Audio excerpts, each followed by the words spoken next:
G'day, ZiggyD here, back with some more Grim Dawn. In this particular video I'm going to be giving you guys a live example of the combat system in motion as I head through this particular dungeon, the prison dungeons and kind of these underground cave areas. This is a quest, essentially a quest dungeon in the game, tied with one of the particular quests you have to do in, about early to mid Act 1.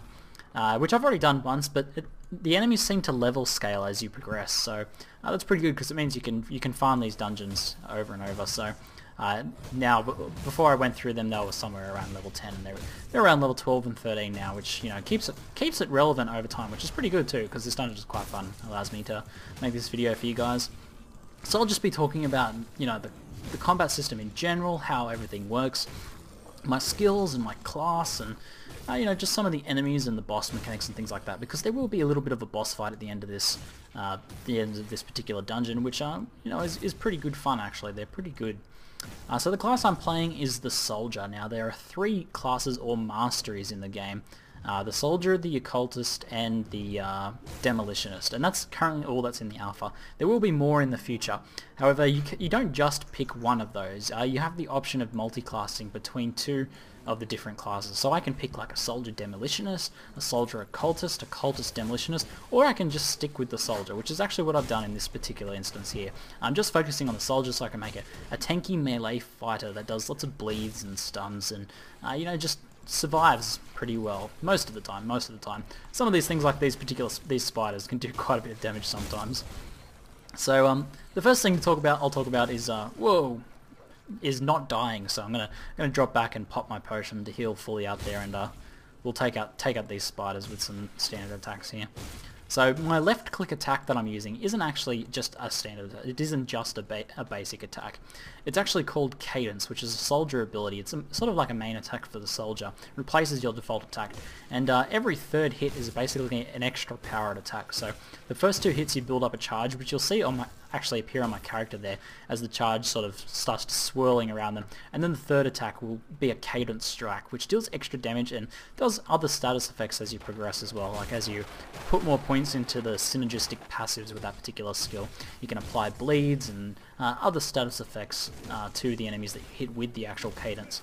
So what you might have seen just proc in the background there when I reached low health was I actually have a defensive passive cooldown ability that when I reach 33% health, it'll proc and heal me up a certain amount of health, which has actually saved my life many times. So it's a fantastic passive to have. Kind of reminds me of some of the monk passives, the monk and witch doctor passives in Diablo 3 that were fantastic for hardcore. So I think that is an essential passive for any character in hardcore. Probably worth speccing into a Soldier a bit, even as one of the other classes, just to get that sort of passive life-saving ability. So my next attack that I'll talk about is my right-click attack, which is this one here.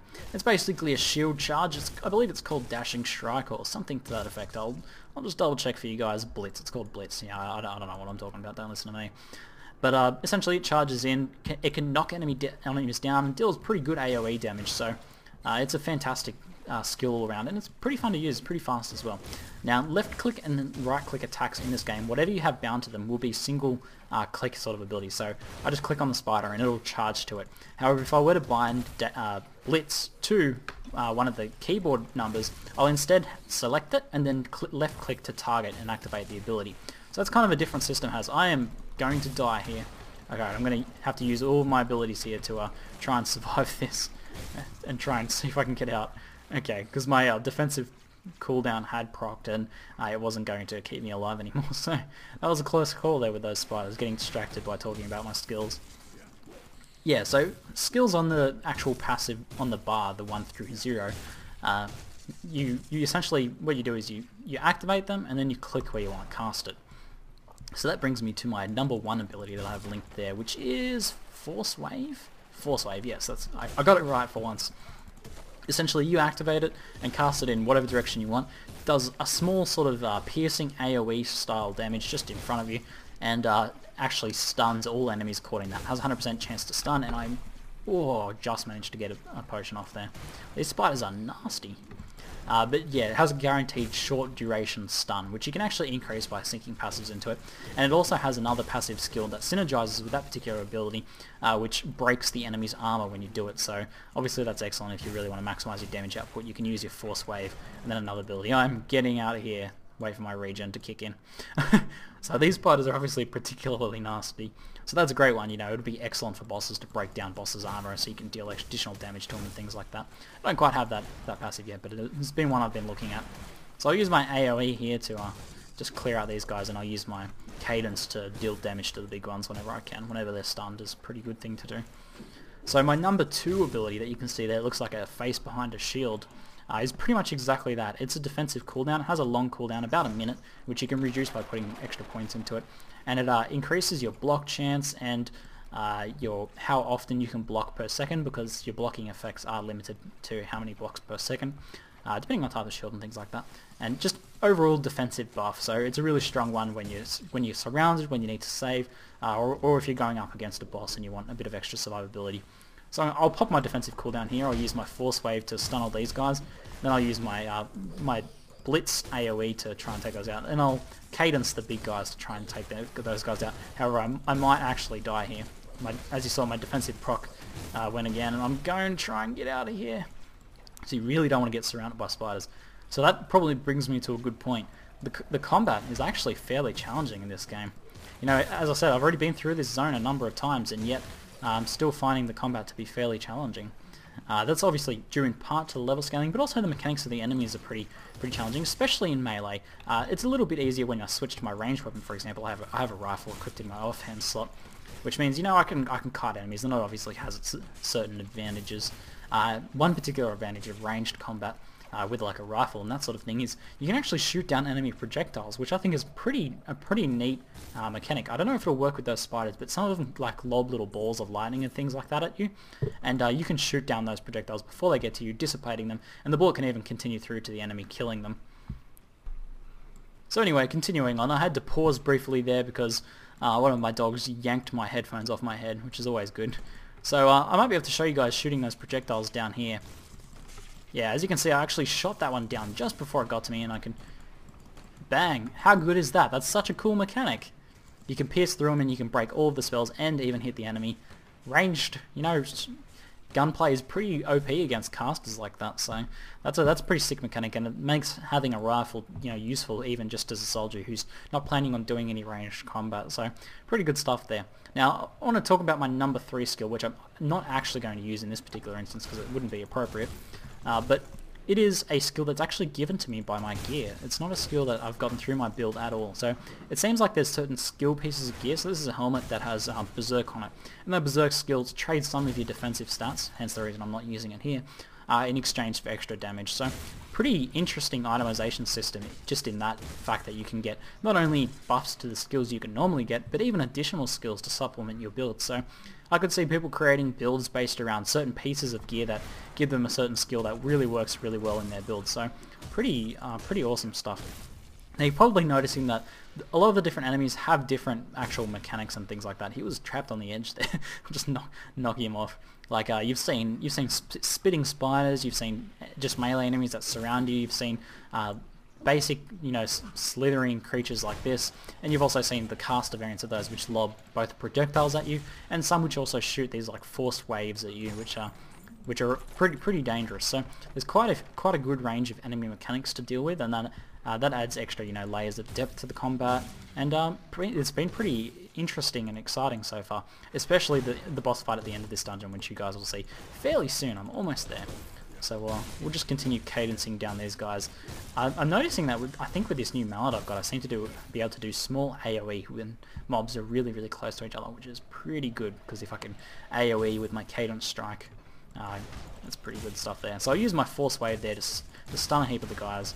I use my AoE charge there to deal some damage, and I'll just wiggle my way out so I'm not actually trapped, because these guys seem to be killing me when I'm getting trapped. So I use my force wave there to stun a few more of them. I'm going to save my defensive cooldowns, and even my Berserk. I might use my Berserk in this upcoming fight, because we are just about to the boss, I believe. If I open up my map, I need to go a little bit further. Since I've already explored this zone, I can already see it in pretty good detail. So collecting up plenty of iron pieces, which is the currency in this game clearly, which is, you know, very very suitable for the aesthetic of the game. You know, humanity's on its last legs, and the only thing that's really valuable is things that you can make weapons out of. So people melt down the iron coins to make weapons and basically things like that.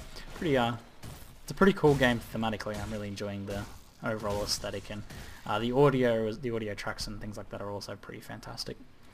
So let's round up these guys, and we'll use our force wave to stun them, because I believe the boss is just around the corner. I completely whiffed my force wave.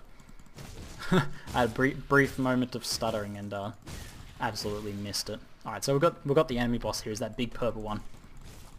Now the reason we were in here originally was because she was poisoning the water supply, so we've got to sort her out so the people have fresh drinking water.